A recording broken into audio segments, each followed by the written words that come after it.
Okay, we're recording, and it looks like we're live. Okay. Just verifying on my end. Okay, good. Yeah, sounds good. We are live. Okay, I see it. Okay. We're live. Welcome, everyone, to the Cardano Effect podcast, episode 49. The purpose of this podcast is to take high-level developer information and projects that are occurring within the Cardano space and break them down into bite-sized, consumable pieces of information for everyday use. I'm your host, Philippe, and let's get this podcast started. Rick and I are the hosts of the Cardano Effect podcast today. Today's going to be a very relaxed episode.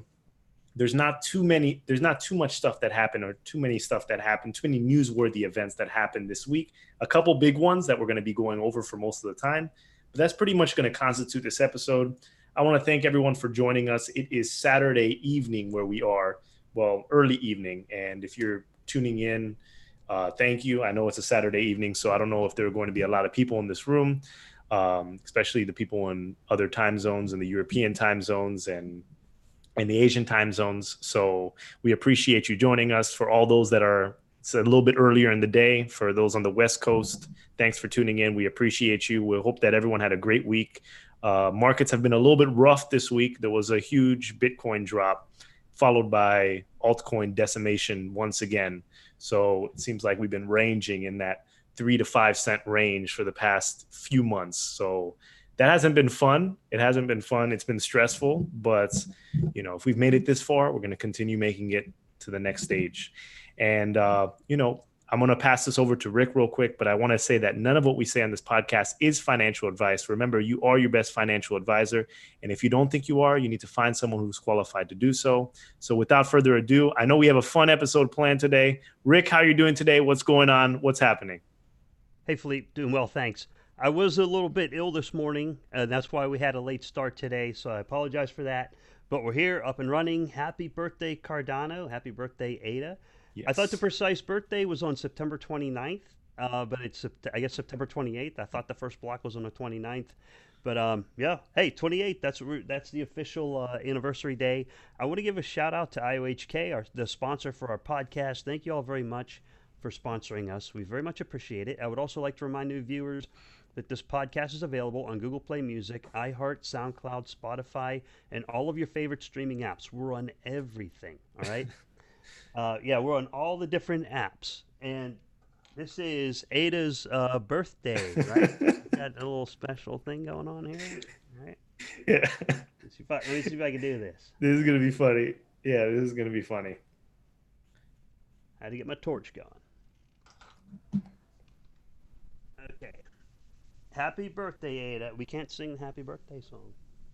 Oh, we can't? Are we going to get we're going to get flagged? That's a copyright strike. But what we do have is we have a birthday cake for Ada. Happy birthday, Cardano. Happy birthday, Cardano. Watch, I'm going to spill this cake on the keyboard. Yeah. Okay.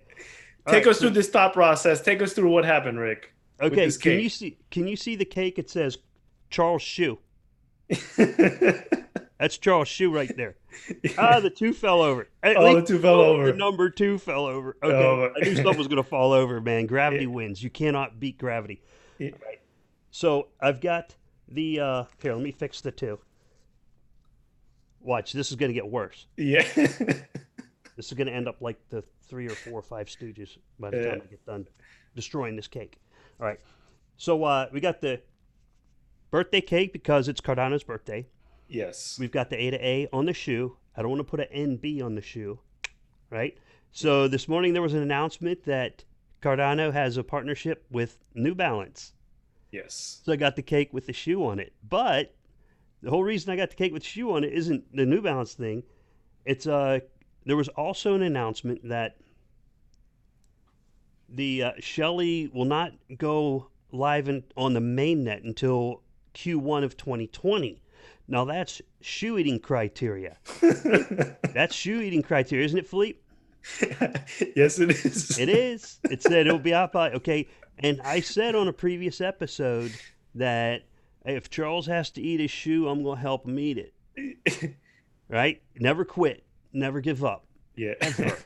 Never quit. Yeah. So I'm going to help him eat his shoe. Yeah. And the shoe was supposed to say New Balance. Let us know what happened at the grocery store when you were picking that up. Oh, I asked the person who was making the cake, who was decorating the cake, putting the shoe on. I said, "Can you just put the letter N on there?" And they said, "What?" I said, "N, like after the letter M." And they said, well, I said, like in New Balance? And they said, "Oh, we can't put a New Balance. We can't put an N on there. That's a copyright violation." And I said, "Okay, just put an N on it because it's the letter N." They said, "No, we can't do that." So I had to get the icing. This is the ugliest cake, man. I could win an ugly cake award with this bad boy. No, This it is the looks ugliest good. cake. Well, I put that letter. So they made the shoe and the laces, and that was it. And From then, afar, it and then a couple looks. of guys, me and my audio technician here, Kyle, we decorated. Kyle decorated it, and I put the letters on. Yeah, it looks congruent. From far, it looks congruent. It might Yeah. not look that congruent up close, but I see everything. I see the shoe. I see the New Balance shoe. We're not even supposed to say New Balance. We might get a copyright for that. Now we can say But that because I wear Under Armour shirts, right? I wear that Under is Armour true. shirts on, and it has a logo, That is true. That is true. right? That is true. You're allowed to say stuff about other stuff. Like I can, make fun of Apple. Look at all these Apple products I got. No, I'm just kidding. But yeah, there we go, That's man. a wonderful. Cake That's out here. wonderful. So we're gonna get to It's that. still gonna taste good. Yeah. It's still gonna be delicious, man. I don't care how ugly that cake is. It's at least it's not gonna taste like a cowboy boot. Yeah. But I'm gonna eat that shoe, buddy. Yeah. I wish I could send you some. we But I might as got well we might as well get into the first newsworthy event of the week, and I don't even have to switch over to Reddit to talk about it. So basically, a couple days ago, the networking phase for Shelley was released. So this is the second phase of staking, as you can see. So there's still, I see some comments on my YouTube channel and I see some comments on Twitter. I think there's a little bit confusion. The mainnet is not live yet. We have the networking phase where the nodes are going to communicate with each other. This is for stake pools and stake pool operators to get familiarized with the process. But there's a third stage, and that's the snapshot stage. So that's the incentivized testnet stage. And that should be coming in towards the latter part of the year. I'm thinking mid-November. So mid-November, there's probably going to be some kind of snapshot for the incentivized testnet, and then the mainnet will follow hopefully in Q1 of 2020. So there's still a couple steps before you can start staking. But if you're going to be delegating to a staking pool with your ADA, there's no possible way to delegate at the moment. There are no rewards being given out. So don't feel like you're missing out. Trust me, before the process starts, there's going to be a lot of advertisement from stake pools, and there's going to be a lot of information for the end user to get familiarized with the process, but you are not behind the ball or behind the bandwagon whatsoever. We just moved from phase 1 to phase 2, and phase 3 should be later in the year. Rick, did you want to add anything to that? No, only that I started setting up a network node last night at home. Okay. And, it was interesting. But as far as the timeline is concerned, that's pretty close to what we're expecting. Is mid-November is the rewards era.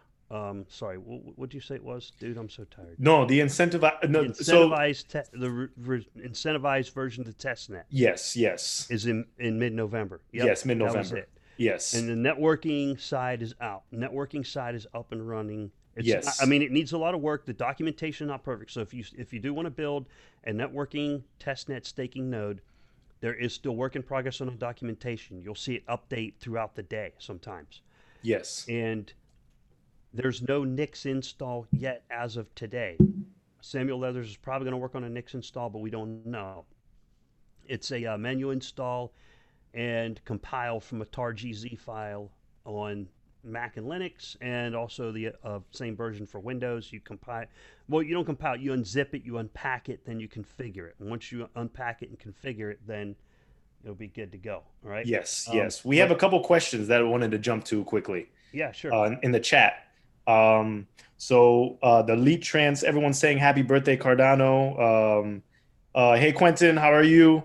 Happy birthday to Cardano to everyone else who's enjoying it. I'm not sure. I haven't checked the live stream or any of the talks that Charles has done, but I may sit through that later. But the Elite Trans asked, So part one question, Charles mentioned today that they're going to take a snapshot of the ADA ledger and pull it into the incentivized sandbox. And part two, my question is that should we be cautious about moving ADA around once this incentivized sandbox launches? So Rick and I were talking about this. I don't think that there's going to be any correlation between the testnet, the incentivized testnet, and the mainnet ADA that you hold. So as soon as the snapshot gets taken, you have nothing to worry about with your mainnet ADA. Whether or not you can do what you want with it. You could sell your ADA, you can move it to an exchange, you can do this, you can do that, but it's going to have no correlation with what's going on with the incentivized testnet. And the theory is that once the rewards happen so let's say the incentivized testnet happens mid-November, and the mainnet hits maybe the end of January or February. The amount of rewards that you get from that period of time to February would be credited to your ADA. I don't know how that will work as far as if you need to provide another address, or it's going to go back to the same address that you used from the snapshot. That hasn't been figured out yet, but the two are completely different and they're separate, and you don't have nothing to worry about after the snapshot. Rick, did you want to add anything to that? Yeah, just pay very close attention as the time approaches. Yes. Okay. I get a lot of questions on Telegram all the time about when staking. Can I stake on the testnet? Can I use Daedalus? Currently, no. There's multiple testnets. If you connect a Daedalus testnet wallet to the Daedalus testnet, it has absolutely nothing to do with the Jormungandr testnet. Okay. So the details still need to be worked out, and as you know, the devil's in the details. So pay close attention starting in November and find out precisely what you have to do. Yes. Because in my head is, if you create the current version API address on the Jormungandr testnet, how are you going to take a mainnet address over to the testnet, allow it to stake and get rewards, and then move that over to the mainnet? I can't even visualize what that's going to look like. So I'm going to be paying very close attention when the directions come out. Yes, yes. I could see maybe vouchers or a transfer saying, okay, this, I don't know, I don't even know. Yes. It's blockchain. We shouldn't need to do that. But I'm trying to piece it together, and it's not. I don't see the path. Yes, it's going to be a complicated process that IOHK is working on. I know that people are a little bit maybe disappointed that may not hit this year, but at least they're putting out an MVP, a minimum viable product, and we're getting the ball rolling. So that's important. Yeah. Can I clarify something? Yes. Because I'm probably going to cause questions in the chat. Yes. The reason I don't see a clear path is I do not think the current Daedalus addresses that start with DD, I don't think once we're in Shelley, we can't use those addresses. So somewhere between now and then, there's going to have to be something to bridge the gap, like a hard fork, where you convert those addresses into the Yoroi style scheme. You know what I mean? Yes. That's what I mean by I don't see a clear path. It's the same thing with adding ledger support to Daedalus now. I mean, you would have to create a new address to send it to that ledger specific address. There's no way to bridge that gap whatsoever. I mean, the addresses were created at this point of time, and the code has evolved to this. So in order to move your ADA onto a ledger or to testnet or get rewards, it's going to have to be a kind of a new system where new addresses are going to have to be generated. That's my guess. Okay. All right. Let me see if we got some comments in the chat there. After Shelley mainnet in Q1 2020 from James Jamcasso. Cardano will be totally decentralized, so how do you think IOHK will update the protocol without ProleteR governance for Goguen and Basho phases concretely? I think there's a lot of work being done on the future phases already. Remember, there's at least 4 parallel efforts going on at the same time, but I'm not sure. I don't know the answers to everything. I just try my best to answer stuff, and sometimes I get burned by trolls for it, but I don't care. All right, but James, it is a really good question. Cardano will be totally decentralized. Voting will not occur until ProleteR and afterwards, so I have no idea how the voting will occur prior to ProleteR. Yes. Yeah. Yes. And so he's got a great question there. It's kind of still Yes. hanging out there, but great question, Jen. Yes. All right. Let's So see. We hit our three big ones. It was the Happy Birthday Ada, Happy Birthday Cardano, the Testnet release, big news, and the New Balance partnership surprise so, announcement this morning. so let's talk about the New Balance a little bit because it was just a snippet from Charles earlier today on Twitter.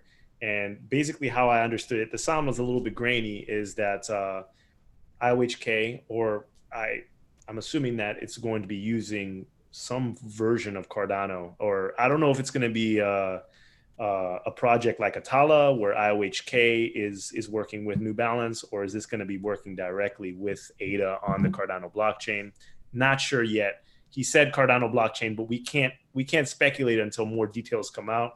He said October 14th is supposed to be the press release day, and I'm assuming that we're going to hear news from New Balance, the company themselves. And if anyone's familiar with New Balance, they make running shoes, different sports apparel. They're a very big company, and I'm not sure what their solutions are for blockchain. They said something about product authentication, so maybe making sure that certain New Balances are authentic versus fakes. I'm sure there's a huge problem with that in the shoe industry and the apparel industry. Knockoffs. I mean, if you see Nike knockoffs and Adidas knockoffs, there are New Balance knockoffs as well. So making sure that I when you go to stores and you purchase products, like you purchase electronic products and they have a serial number, whether it's imprinted onto the actual device or on the box itself, identifying that this came from this particular factory and it's part of this production run. Maybe it's the same thing. Maybe they're going to have some kind of QR code on the shoe that's going to make sure that this is authenticated, and you can maybe scan it with your phone and it brings up a blockchain record or something that this was produced in this factory by New Balance, by this person, shipped out of this port. Who knows? Who knows? That's what I'm envisioning. It could be something completely different, but we'll see. Hopefully they're transacting, they're using. One thing that I want to clarify, I'm getting ahead of myself, is that he said that the partnership was going to be somewhere along the lines of the beginning of 2020. So I wouldn't anticipate that New Balance would use the Cardano ecosystem unless they were using smart contracts. So maybe smart contracts are coming soon. I don't know. Maybe I'm just speculating, but it should be interesting to find out some more information. Yeah.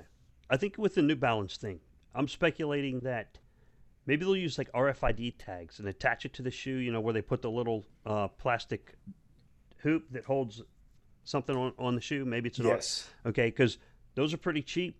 And if it keeps your shoes from being counterfeited, it's probably worth the trade off by putting a Yes. cheap little RFID tag on there that can't be counterfeited.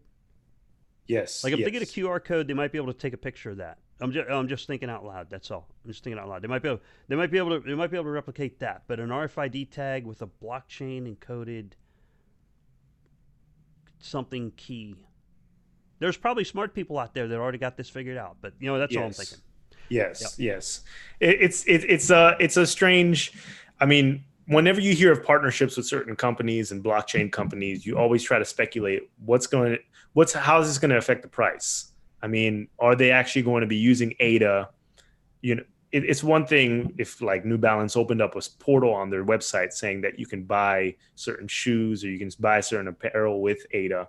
That would lead to more transactions, but running a smart contract, is this going to be on some sort of separate ledger that IOHK creates that may interoperate with the Cardano blockchain, or is this going to be completely integrated with the project and transactions and money is going to be flowing from side to side? So it's very difficult to speculate what the end effect is going to be, and I don't.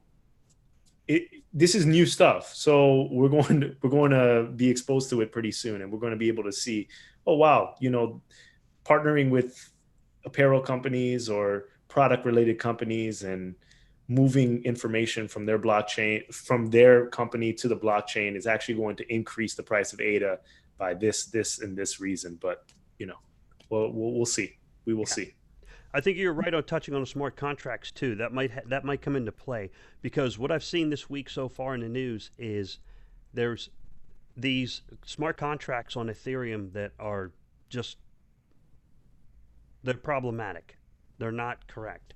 But at the birthday event today in Plovdiv, they were talking about verifiable smart contracts using Plutus, which we have on 2 previous episodes as well with guests that we had on. They're verifiable and they're made right. You construct them correctly and you can verify that they're correct. That way, you're not having people hack or steal money from something that they shouldn't be taking. And I just wanted to add to that. Okay, are you ready? We going to hit the top 10? Yeah, let's hit them. So we're going to move hit the top 10 and check chat. Someone asked me how I'm doing with the test net. Let me see that. Oh, it was 000000. 0000. How you doing? Thanks for the question. He said, Rick, how are you going with the Shelley network test net? Are many in the community getting it up and running? I'm doing kind of okay. I got it partially running. I still have some configuration I need to work out. And the only way I'm able to work out some of the a lot of the details is by asking the fellow smart people who are in Telegram, and I say, hey, how do you do this? How did you get that to work? And then we talk through it, and eventually you figure it out.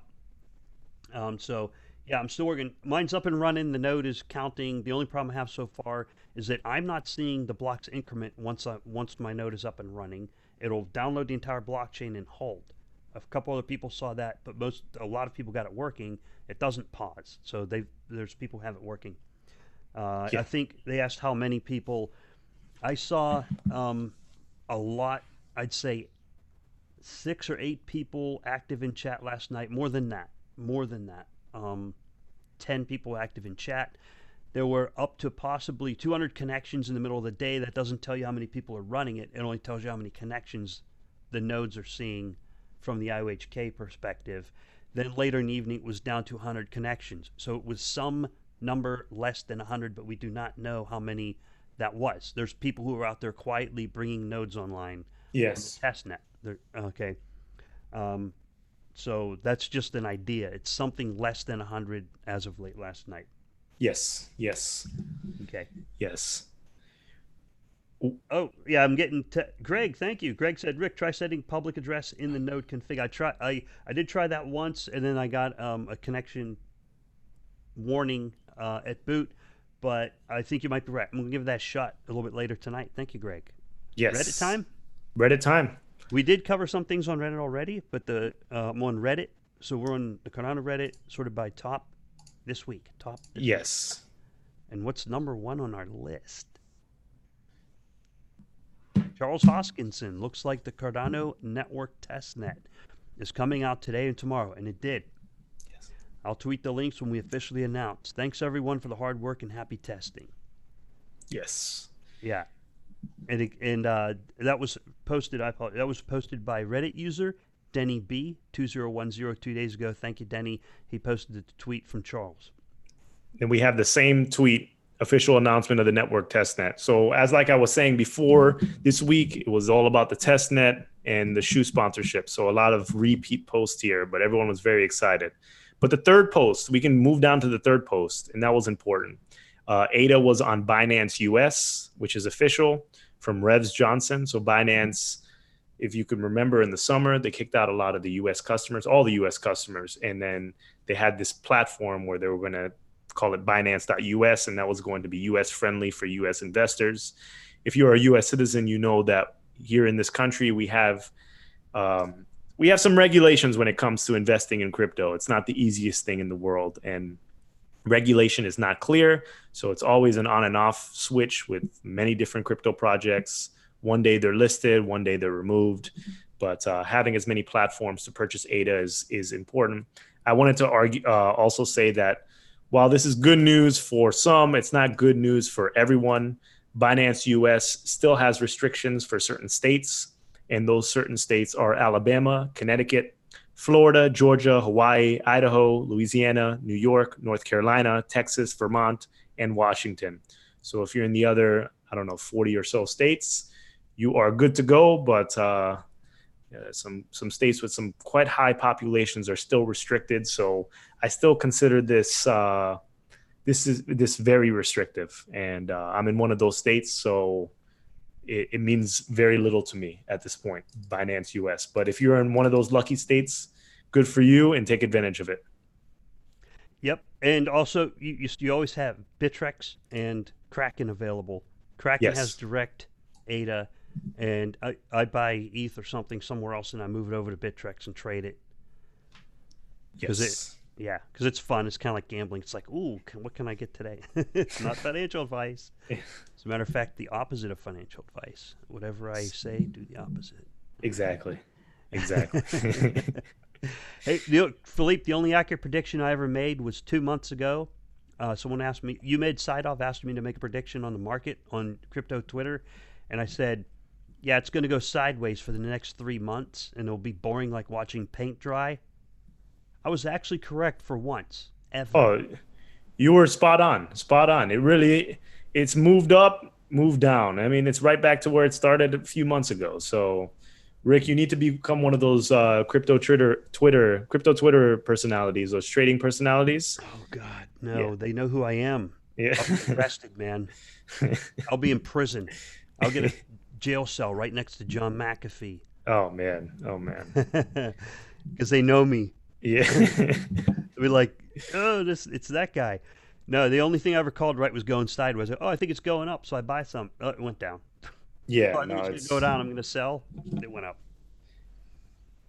the I key lost is more to money. just have a long-term perspective and just try to weather through the storm, because it is frustrating, and it doesn't seem like, I don't know when our reprieve is coming, but I'm not sure if it's soon. I'm not sure if we're going to have a quarter 4 run.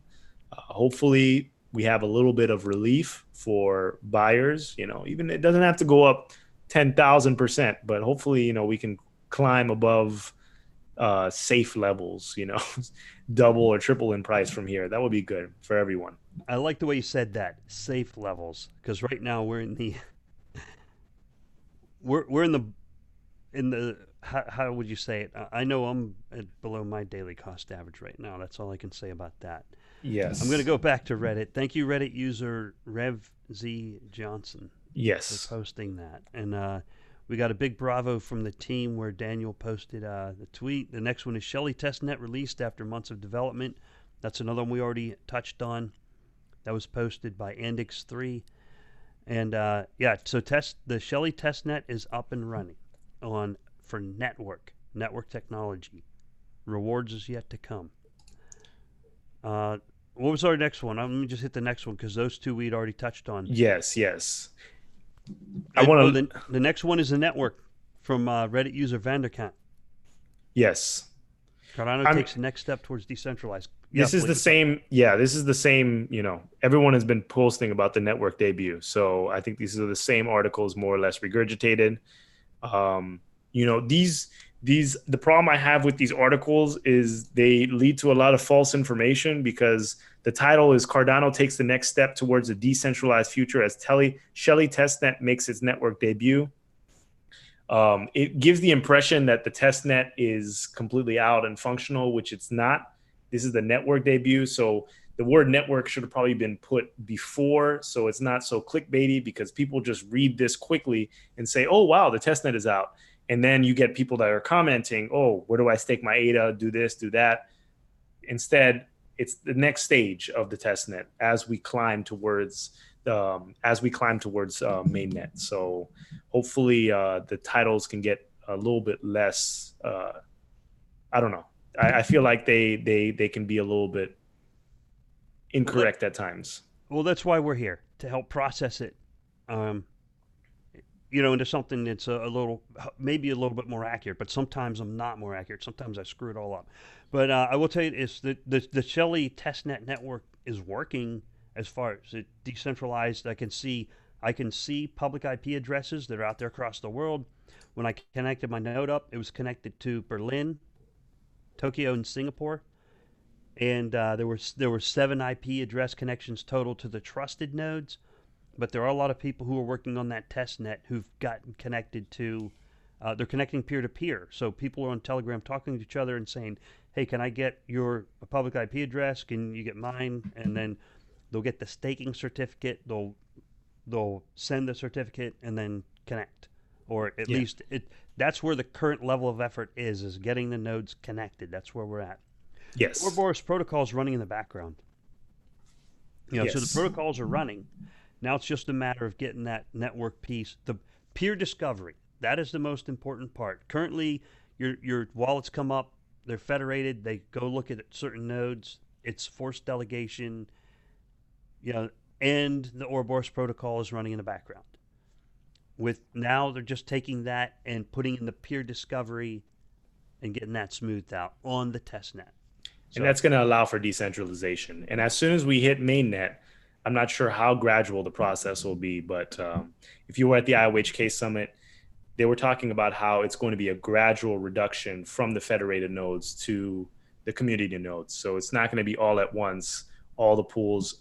IOHK will still have a line share until it slowly trickles down to the community. This way, it provides easy access and easy transition to become decentralized. So even when we hit the mainnet, I don't think we're going to be completely decentralized, but we should be decentralized shortly after that. I yeah, don't know how long the calendar is for that. yeah. Have you heard it like this? Here's a better way. Here's one way of putting it. Right now it's 100% federated, and at some point it'll go 90% federated, Mm. 10%, then down 60% federated, 40% decentralized. Then at some point throw the switch and poof, it's 100% decentralized. Yes, Yeah, it's going to exactly. be a scaling process. Yes, it's going to be a Yeah. scaling process. I'm going to check questions here because there was a lot of good news in Reddit, but there were three huge things that were dominating, and that was the release of the testnet, the um, New Balance surprise announcement this morning, and of course the birthday, which has been planned for well over a year, 2 years now, right? Yes. All right, so you can see if there's anything else in on Reddit that you want to hit on, and I'm going to check the chat here. We still got about 20 minutes left. Okay. So I also wanted There's a to I wanted to cover there was another article that was put on to Cardano. So it said from design boss and the $100 trillion opportunity, the race to provide banking to the world's poor. So it was a Forbes article about how the unbanked need to be banked and how they're excluded from our financial system. So getting them onto and I guess the key is here that Cardano could be a contender to get some of that market share for the unbanked populations. It'd be nice to see. There's different strategies to actually get unbanked people banked within the crypto markets. I mean, I think it's a little bit the lines are a little bit obfuscated sometimes. So I know Cardano has had its Africa initiatives. We haven't heard much afterwards as to what's going on as far as the Atala project and what's going on to actually get people using the blockchain. And I think it's going to take time. I don't think that the world's most impoverished people are going to just jump in and buy digital assets and store their wealth in digital assets. It's a trust issue, and it's also an issue of insecurity as far as how can I get this out as quick as possible. Maybe the government doesn't allow you to switch from ADA back to your local currency. I mean, if you're living on a dollar or two a day, or you're living on not a lot of money per month, that's not going to be possible. And you're also not going to take chances with speculative currencies that could decrease 20, 30, 40% in one day. I mean, this is your familyhood's, if you're buying a bag of rice, you can buy your bag of rice with the salary that you made for that day. You can't speculate on ADA to buy that bag of rice, because if it goes down 20 to 30%, you can't feed your family. So I've kind of switched my perspective of how this transition is going to be and how we're going to get unbanked populations on.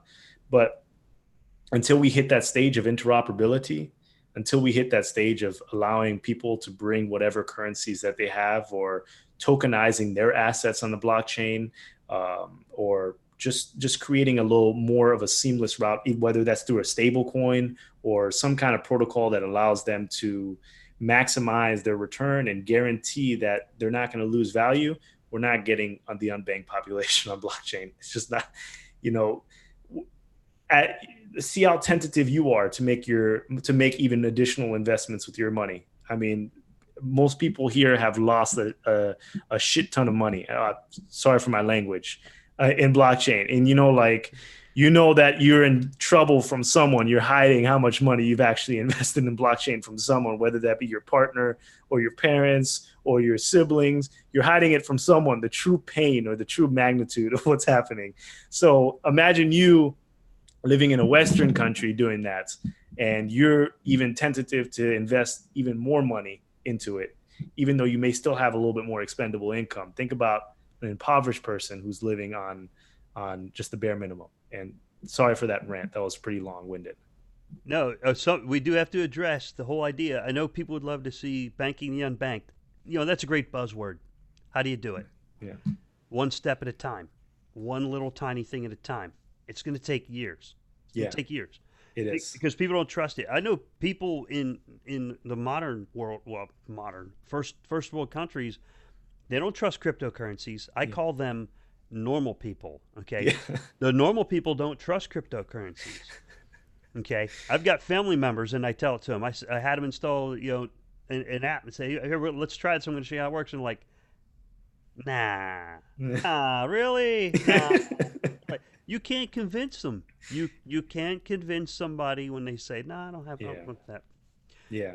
It's not like they need it. It's not like the meat and potatoes of life. But in some countries where they do need a financial stack, yes, it would be great to have a cryptocurrency.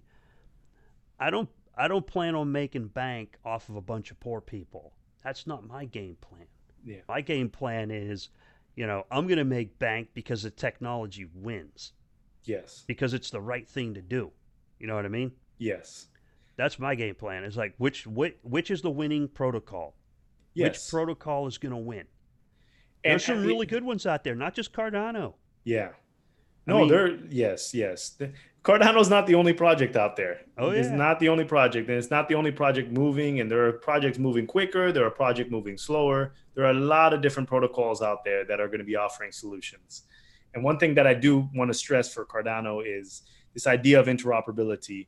And people then, the unbanked population, they don't necessarily have to hold ADA for the value of our ADA to go up. They just have to be interoperating within a smart contract that allows their currency, their bridge currency, or their currency to swap to ADA quickly and swap back in seconds. And that adds a transaction to the epoch. And the more transactions within each epoch means the higher staking rewards. So they don't necessarily have to hold ADA in order for our staking rewards to go up. It has to be about the utility of the blockchain. But until I see actual interoperability between their local currency and ADA, there's going to be no effect from the unbanked populations communicating with ADA or affecting the price for us speculators and investors. Yep. I saw a really cool stable coin because you told me last week, Philippe, if you guys recall, Philippe said on last week's podcast, he said, if you go into Coinbase and you find you click on the tokens there or the coins and do their little learning thing. It was pretty cool. I learned something, and I got $37 worth of tokens by doing all 5 different ones. Now I can't do any more because I did all of them. One of them, all I did is I verified my Brave browser, and it gave me $7 worth of Brave. Yeah. And what I did is I took, and one really cool thing I learned was the DAI token, DAI, is a stable coin. I saw how it works, which is really cool. I was like, oh, that's interesting. Now, it's an interesting concept. I don't think it's going to be a winning protocol because it's an Ethereum ERC20 token. So I just sold it off. I got my DAI, and I said, okay, great. That's really neat. But it's really neat to learn how it stays stable, because there's a smart contract that stabilizes the coin because people either buy or sell into it, and it automatically stabilizes between about 97 cents and $1.03, $1.03. Yes. And they explained it, and I was like, wow, that's pretty cool because of the people buying and selling the way the smart contract's set up. That's what stabilized it. Then I said, well, it's an ERC20 token, so it's freaking, I don't care about that stuff. And ain't nobody got time for that. I already lost enough money on ERC20 tokens. I'm done with them. I'm out, man. Y'all can have fun with it. Worst one I ever bought was Spade. What a piece of junk that was. Some dev made a website. Oh, look, we got it. We're going to make gambling. I'm like, gambling? That's my game, buddy. And they go, yeah, I lost all my damn money. Yeah, no, it's It's brutal out here. I bought them. I bought the tokens. Now they're worthless. You're not the only one that has bought I ain't doing worthless it, man. tokens. No You're more not. ERC20s for me. 223s maybe. Ethereum Classic maybe. Ethereum is cool, but I'm done with those ERC20s, man. But at the Chainlink, end of the day, Ethereum is progressing. I mean, they do have plans to release Ethereum 2.0, move to staking at some point, and they still, at the end of the day, have all the market share for smart contracts, whether we like it or not. Like, they run the smart contract game, and if a company is using a product right now, they don't have a lot of options, and that's the one thing that we need to make sure that we release these products as soon as possible, these minimum viable products, get Plutus on the mainnet, start building smart contracts. Because what's going to happen is, even though we may have a better platform, there may be so many companies that are already built on some sort of legacy platform like Ethereum, and it's satisfactory because they can do stuff off chain and just bring the guts to the on chain transactions. Like, they can just do most of the transactions off the network and just communicate once in a while with Ethereum. And if we have that, they're going to have no incentive to switch to Cardano, because the network effect of so many different companies using Ethereum is not going to die out anytime soon. Because I've heard that large Fortune 500 companies are building Ethereum projects, building ERC20 tokens, and they're putting millions of dollars or hundreds of thousands of dollars of investment into it, and they're not going to just jump ship. So we need to make sure that the next wave of companies that builds projects on blockchain, we have a product ready to sell them. We have to have our store open in order to get clients. So I think it's about time. yeah, it'll get there. I think there'll Yes. be a much quicker turnaround to Goguen because there's so much stuff already built. The hard part is deploying it into the real world. You can do a lot of work. You can do PowerPoints. You can do demos. You can make playgrounds. And they're in a controlled environment. The absolute hardest thing to do is put it out in the real world. I admire those software engineers that can do it. I really do. You guys know, I know I sound critical sometimes. I got some comments in here. Darko said he bought the DAI and then traded it for XRP. Good for you, man. Darko Gospovic, he got the DAI and then traded for XRP on the Coinbase stuff. Trade, yeah, you can always get it and trade for your favorite tokens. Old Pos Singh says, I have an invisible car payment. The car is invisible. The payment goes to crypto every month. I hope it is worth more than a 10-year-old car in a decade. Yeah, that's a good strategy. you know, and there's a thing. I hope everyone, has a couple bags of different projects, making sure that you hedge your bets. So, like, this blockchain is serving this community, and different blockchain projects have different niches, and what Cardano competes in, another cryptocurrency may not compete in. So hedging your bets into multiple different projects, not spreading yourself too thin, but also not going in on completely one project, because at the end of the day, multiple projects will succeed. It's not going to just be one. And there are a lot of good contenders out there, or a lot of teams that are working. We don't know what's going to win, but it's going to be interesting. Yeah. I think the ones that are going to win are the ones that have a large circulatory system. That's why I'm kind of like, I push back on ERC20, because it has a very closed circulatory. It's between the developer and you, the user, right? You buy the token, then you trade it for the service, and then now they have it back. Then where does it go? Well, they sell it to someone else, and it gets traded back. I don't understand the rest of the circulatory system. Yes. You have a big circulatory system like fiat does, then value can grow or expand. It doesn't mean your wallet's going to get bigger. It just means that you'll get greater adoption. But I think the closed circulatory system, that's another thing I don't understand. I don't understand what the model is for these tokens that have one specific purpose and they have a closed loop circulatory system. What provides the voltage to keep them moving? I think a really good dApp would. If something was just amazing, you're like, oh yeah, I got to have that. But if it's a mediocre dApp, kind of like almost all the dApps so far, it's not going to incentivize people. They're going to be like, yeah, that's nice. So not all the dApps. They're like Chainlink is killing it right now. Chainlink is like killing in it. Bruce City brought up a good one. Bruce City said, I almost bought an adult entertainment. Of course, he didn't say adult entertainment. Adult entertainment crypto token. I figure everyone loves adult entertainment, but I changed my mind and didn't buy it. You know, I would have bought it. Yeah. I'd have been like, people love that stuff. Yes. Okay. What it was Verge? Someone Just like says the it was hemp, Verge. like hemp coin. Hemp coin had its day. I don't know what's gonna happen to it now. Yeah. That's crazy. That's crazy. Gambling coins, adult entertainment coins. People are like, I want to save the world and help poor people who are unbanked. Now that everyone else is like, I want to gamble and buy some of that adult entertainment. Yeah. But it's serving a use. It's serving a use case, you know, especially in that industry where things have to be so private and people want to remain as anonymous as possible. So blockchain serves for those illicit activities, whether that's, you know, I mean, like you think about like Monero, you know, it's like you can buy drugs and do all sorts of illegalities with Monero. This is not any advice, but it can be done. It can be done.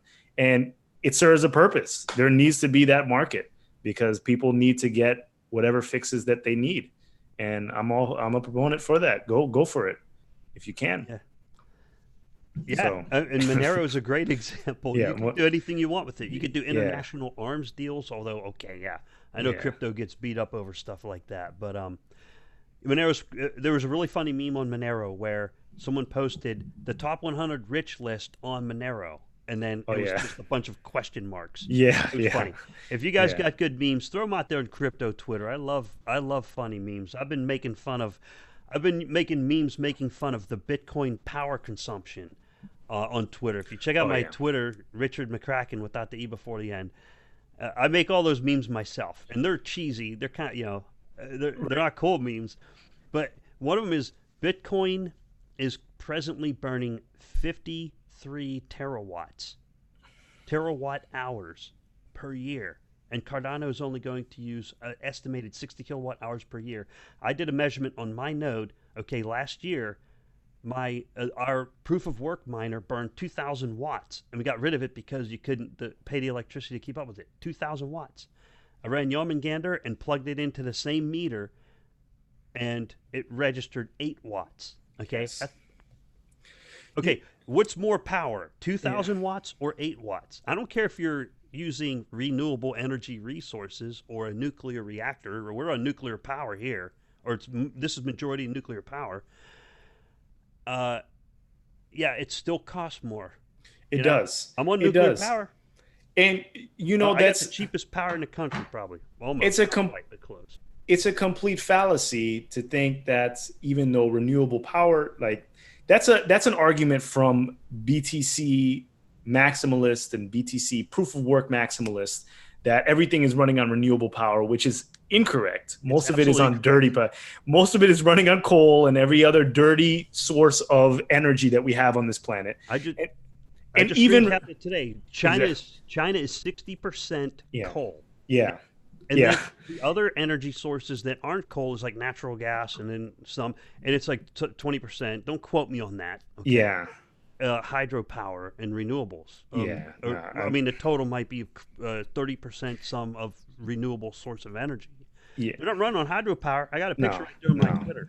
There's a Bitcoin farm and a smokestack in the background. Exactly. Big giant power lines. And it's on flat ground. Yeah. It's on flat ground. Dude, there's no hydropower on flat ground. There's none. Bitcoin maximalists, they spin that narrative, and I don't want to go hard on them, but like they give you that whole image that there's just a whole bunch of people riding electric bikes and powering Bitcoin miners, and they're just sitting there and, you know, burning human energy in order to power these ASIC miners, but it's not true. The energy is dirty, the power sources are dirty, the consumption is dirty, and it's just a waste. It's a waste.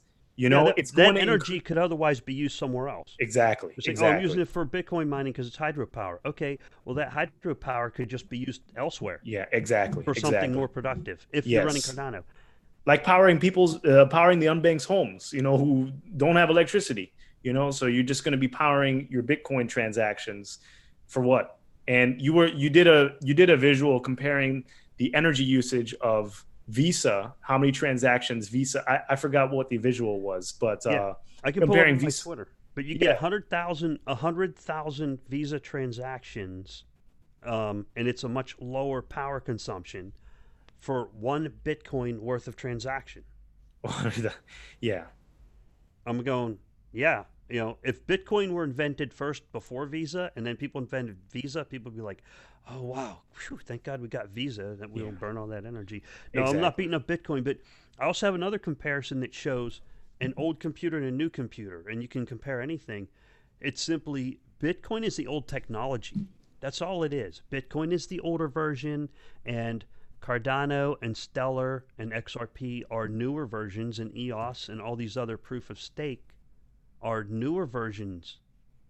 So we're not stuck. Satoshi Nakamoto never said, "Thou shalt use Bitcoin forever." He never Yeah. said that, right? No. If No. if if he knew people were burning, he or she knew Yeah. that we were burning 53 terawatt hours per year, they'd be like, "Oof, wow, I didn't Yeah. expect that to happen. Okay, Yeah. maybe we should rethink about this and make proof of stake protocols." Yeah. If And it's Satoshi's all still alive, I'm probably working on it. and it's only the beginning. Just like Yeah. the price goes exponential with Bitcoin, the energy usage also goes exponential. As the price increases, the amount of energy that's going to be used is increasing. So it's just a complete fallacy. And I don't care if Visa is centralized. Visa's not dropping 20% in one day, like as far as your monetary transactions, swiping your card. And that's not a good argument. And in addition to that, you got to wait a ton of time for Bitcoin transactions to go through. The fees are outrageous, outrageous. I mean, even now, it's not like what it was in the bull run of 2017. But I sent Bitcoin the other day. I think it was like $50, 50 US dollars of Bitcoin, and I paid, I don't know, it was like close to $2 in fees. And it doesn't seem, it's just a lot. It seems like a lot, like I can move money quicker with PayPal. It could be free. I can move things. I don't need it. I don't need it. Yeah. And So who's bleeding me out is Coinbase. They're yeah. bleeding me out, Oh man. my goodness. Every time I do payday buying, and I Yeah. go in there and say, all right, how much can I get this time around? And I go to buy it, and let's say I put in $200, and they hit me with like $20 or more worth of Yeah. fees.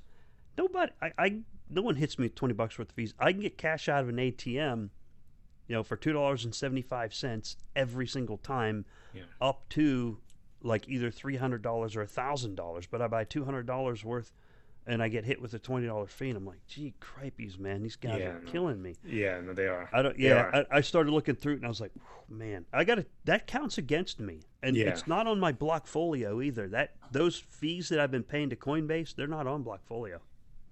It ruins the whole dollar cost averaging strategy. I mean, I think that back then when prices were so low and they had the potential to appreciate, it didn't matter as much. And I doubt that Coinbase fees were as high back then because they were still such a small budding company.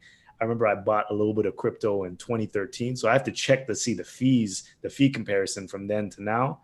But, at the end of the day, it's like, how much money are you getting? How much Bitcoin are you actually getting off that $200? It's very little. And you're not maximizing you're not maximizing your potential. It's so much lost. And why is it lost? Not only are you paying Coinbase, but you're paying those miners. Mm-hmm. Those miners. The Bitcoin, it's just bleeding itself every day. Although the price is increasing, you have to pay a ton of money to miners. Yeah. Well, someone's going to get that in a closed loop system, and Bitcoin is a closed loop system with a limited number of coins. All right. If somebody makes money, that means somebody else lost money. Usually me, but that's what it means. Yeah. The only way someone else is going to make money off of it is if someone else loses money off of it, right? Yeah. And hopefully Cardano overcomes that problem, and it's overcoming the power problem, which is a problem, right? Yes. And hopefully it overcomes that and the transaction fee problem. Oh, that's why I was a little bit pissed off with ERC20 tokens. The number one biggest problem, in my opinion, my take on it, number one biggest problem is the gas because you got to always have ETH sitting somewhere. Right now, I can't cancel a certain transaction I have sitting out there because I don't have enough ETH. So I got to send. I only got a tiny little bit of ETH, so I got to send some ETH over there to cancel that transaction.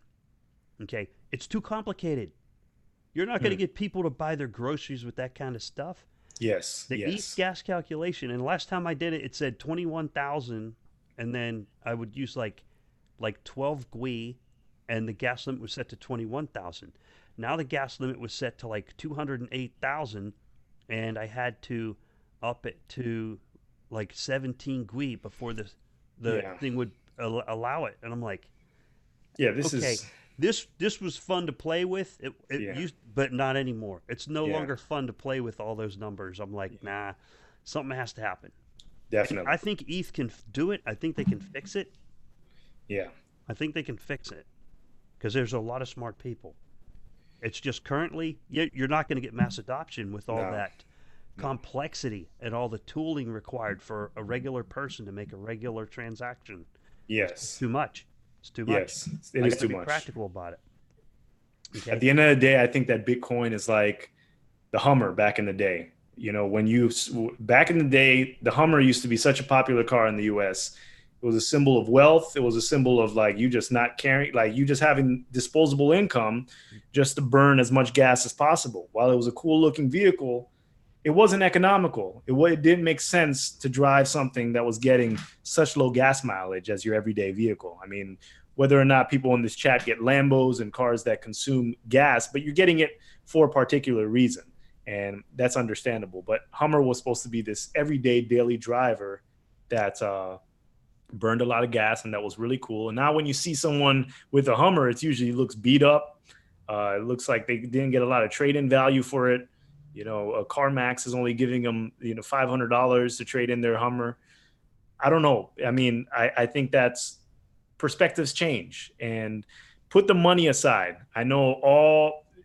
Twitter and YouTube is just full of nonsense. I mean, people are telling you that Bitcoin's going to go to $10 trillion. And, who cares if it does or not? Put the money aside and ask yourself, does this make sense? Does the protocol make sense? Do the fees make sense? Does this make sense as a currency? People are going to say store of wealth, store of value. Anything could be a store of value. If you bought Pokemon cards back in the day, that's a store of value. I mean, some of Pokemon cards are selling for a lot of money. If you bought video games or you bought certain antique items, that's a store of value. Anything can be a store of value. That doesn't mean anything. I mean, your house is a store of value. It goes up 10, 20 years, the value goes up. So take that with a grain of salt. And Satoshi never called Bitcoin a store of value. No. Satoshi called it a peer-to-peer digital cash system. Okay? He didn't say it's a... He didn't say it was a store of value, or at least it wasn't designed. You can use it for whatever you want, right? Yeah. You could tell me this is a screwdriver. Now, if I stick it in a light socket, well, I did something different with it, right? Yeah. But it was a peer-to-peer digital cash system, and now you have a lot of people on crypto Twitter who are holding a lot of Bitcoin who are calling it a store of value because they bought their Lambos with Bitcoin. Great, that's awesome. That's incredible, and I admire you, and that's why I'm in the game. I'm in the game. Yes, exactly. I mean, it was like, dude, those people are awesome. I can't believe they did that. Exactly. In the end game, I'm like, boy, what a waste of energy. Exactly. Once I started learning that, I started going, ooh. And the Bitcoin maximalists, at 10x's from here, at 20x's from there, they already have 10 million, 20 million, $30 million. So they're going to have hundreds of millions of dollars. How much have you invested in? 10, 20x it for now, and see if that's worth it to you. See if it's worth it to you. Personally, for me, I'm not trying to 10x my money. I'm trying to do more than that. I mean, the amount of energy that I've put into blockchain over these past few years, it's just, I'm looking for more returns. It's just the price of entry, and I don't think that's being greedy or anything like that. It's just, I think the early adopters here deserve to get rewarded as much as possible if you pick the right projects. And yeah, it is. All right, we're coming up on that hour. We're about to finish up. If anyone has any more questions or comments, please let us know. I'm going to scroll through chat and read stuff off. Okay. And Philippe, can I put in a cheap plug? I'm gonna do another thing on my Digital Fortress channel tomorrow, where we play the Jeopardy game. Okay. No But I worries. don't call it Jeopardy because otherwise I'll get hit with a copyright infringement. But tomorrow at noon, I still need to build the game, but I'll be doing that tomorrow. It was a lot of fun. People who played the first time around had a good time. It's not about the money. It's not about the money.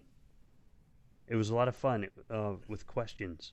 Join Rick tomorrow. Join Rick tomorrow. Rick, before we leave and sign out, I mean, there are some new people that have joined the chat, and the numbers are going up. So maybe showing the cake again Oh, anyone? for the new people that just came on. Okay, yeah. So for anybody who wasn't here at the beginning of the program, we have the Cardano. Happy birthday, Cardano. Happy birthday, Ada. That was the main thing. Is we're gonna wrap it up with that. If you could check out, here's the cake.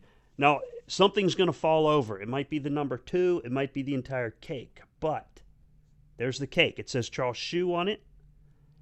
Yeah. It's a shoe with the Ada A, kind of like New Balance, but not. It's an Ada A. And Charles said he was going to eat his shoe if the mainnet, Shelley mainnet didn't release in 2019. There was an announcement this morning, both the partnership with New Balance and that also the mainnet for Shelley will not be until Q1 of 2020. I'm pretty solid confidence on that. I had low confidence in 2019. But anyway, so the cake represents all of those things. The birthday, Charles's shoe, the New Balance partnership, and there goes my 2. I'm going to put this down before I'm wearing it. I want to eat this thing, man. I'm ready to go eat this cake. I wish I could send you a piece. That's my cake, buddy. Someone It's said ugly, earlier, I forgot who said it earlier. Ugliest cake in the world. But it's beautiful. I love it. It's my cake, and I'm going to eat that sucker. Yeah. That's why I weigh like 200 pounds. That was an amazing cake. Amazing cake. Good job, Thank you, man. Good job on that. And shout out to everyone that's in Bulgaria. I mean, I see the pictures. They're looking pretty cool. And it seems like a very remote area. So there were a lot of people there, considering that it's Bulgaria. So shout out to people that are in Bulgaria right now. And the WIO hackathon passed. I heard that was good. They planted trees this morning, which was a good thing. That was pretty cool. That was with Vasil St. Dobov. He does that kind of stuff, and they all got together and did some tree planting, and that was brilliant. I think it was a great get together, seeing everybody there. I got a shout out tweet from Sebastian. That was really nice of him to do that. Sebastian's there, but it was good to see everybody get together. They had ambassadors fly out there. Oh, I won an ambassador thing too. My question one for the one I submitted. So I'm going to take that $100 and convert it to ADA, and we'll put it towards a prize or a game or something like that. Okay. So I did get it. Yeah. So okay. Yeah, I'm going to give that money back to anyone I can in one of our games or one of our competitions. Okay. Rick, just before we leave. Yeah. Charles said the thing about the shoe at the beginning of the year, if I'm not mistaken. I mean, foreshadowing. Could he have foreseen, or the New Balance partnership was already in the works? Is that why he chose a shoe? No, he's from the future. He's from the future. Yeah, he invented time machine like 30 years from now, and he came back in time. Okay. He already knew. Yeah, he knew. Okay, he knew. Okay. Yeah. Makes sense. Time machine. You didn't know that? I didn't know that. No, I don't know that either, but when I find out 30 years from now, I'll come back in time and let you know. Just kidding, man. I'm allowed to goof off one here. If you want scientists, we got episodes with scientists. If you want someone goofing off, then this is the right episode to be in. Yeah.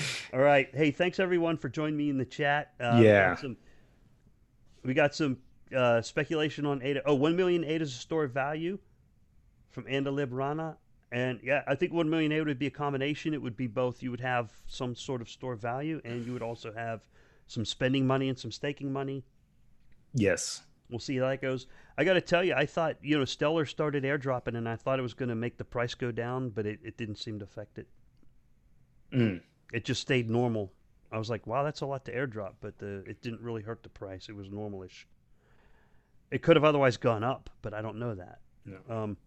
Don't forget the shoe from 0000. All right. Anything else? New Balance shoes. Yes. First flyover just dialed in. New Balance shoes. The New Yes. Balance thing is that Cardano has a partnership. Do you have any more details than that, Philippe? I don't know any more details. It was That's just a pretty very much basic it. announcement. Product authentication. So, those are the key words that were released by Charles. But October 14th, we're supposed to get the actual press release from New Balance.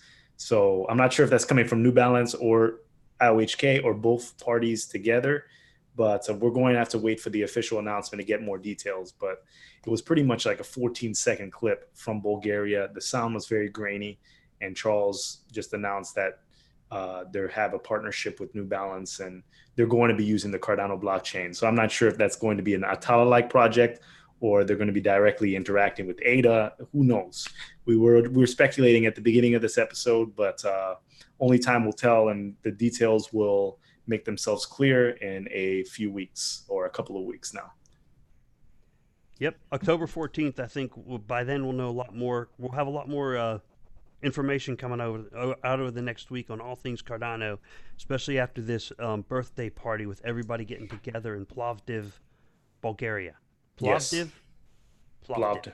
Plovdiv. Yeah, Plovdiv. Plovdiv. Yeah. Okay. All right. That's our All right. hour, Philippe, and we just went a little bit over an hour. You ready to wrap up for the day, sir? Yes. So thank you, I did get some everyone. good advice in there, though. Someone said for Coinbase, if you buy USDC, there is no fee. Then move it to another exchange and buy ADA. Thank you, Mr. K. That's some good advice. I'm going to give that a shot. Oh. Give it a shot. Thank you, sir. All right, Philippe. Okay, so thank you everyone for tuning in to episode 49 of the Cardano Effect podcast. We really appreciate you. We really appreciate you spending your Saturday evening with us. For some people it's probably Sunday already. But have a great weekend. Have a great week. Stay positive. Crypto markets have been tanking, unfortunately, but we're going to get our day eventually. The networking phase for the testnet is out. It's not the staking phase. The incentivized testnet snapshot has not taken place yet. That's going to be mid-November, apparently. So we have to wait until then. But for now, you don't have to worry about staking your ADA. You don't have to be worried about delegating your ADA to a stake pool. That's not important right now. It's just the networking phase for stake pools and stake pool operators. So just stay tuned.